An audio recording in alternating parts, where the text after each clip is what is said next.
I feel like this is a good time to mention drunk history just because we're talking about alcohol and stuff. I was watching it over break with my mom, and she asked, are they really wasted? And I guess I never really thought about, like, it never even, like, crossed my mind how much you guys even drink. I just assumed you were pretty well gone.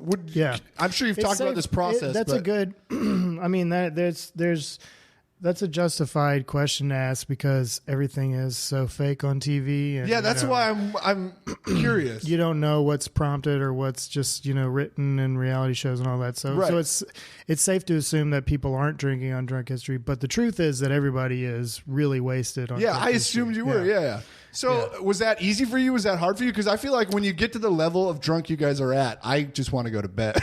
Yeah, no, I think that's where the good stuff happens is when, for me personally, when I'm at my most sleepy drunk is maybe when the best, story material, comes out. Yeah. So basically the process is you memorize the story and then...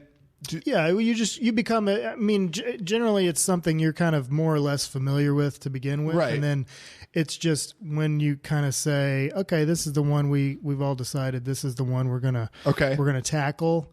Then you can kind of really dive in and do research and learn more stuff. You just have more of a reason to read more books or wadatever it is. Totally. So then they bring you in and right there they just start feeding you shots basically. Is it a quick process they get you to or is it like a multiple hours of building up to that drunk? No, they show up and they just kind of set up the shot. I mean, honestly, they're not there. I'm talking about the camera shot, not the, because you're probably drinking before they got there. Oh, they come to your house? Yeah, they come. Oh, I didn't realize they that. I thought they just changed up the setting. Well, I mean, I didn't know it was your house. I mean, I guess it depends on the logistics of the shoot. I mean, the very first one I did was at the Beverly Hills Hotel or something. Right.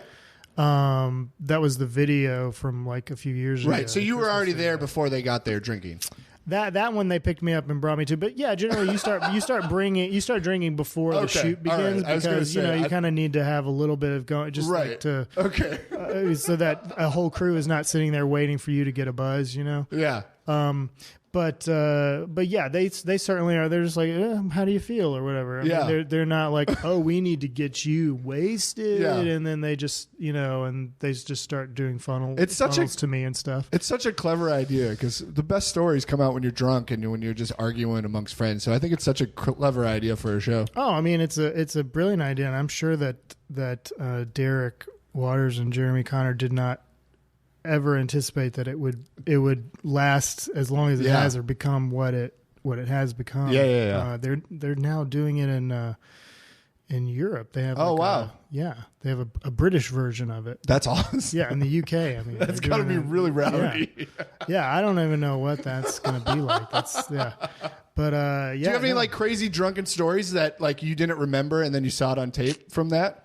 Oh gosh, no. I mean, I think actually they did do one for the second season where they kind of had sober history, which was where I got to sort of watch some of the outtakes of stuff that didn't make it to the air, and it was it's always a little embarrassing, a little, to kind of see. I mean, just seeing the show, like I don't know what they'll use or I can't recall exactly what I did and stuff. So I don't think it got too nuts. I'm not I don't think I've ever been one to just. I certainly haven't gotten sick, and I certainly haven't started breaking stuff or fought Derek or anything. I'm pretty I think genteel when it comes to that. Sure, that's good. That's good.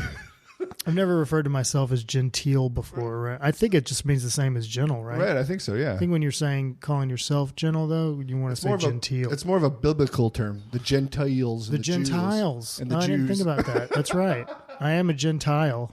Okay. I'm a Gentile drunk, is what I'm saying.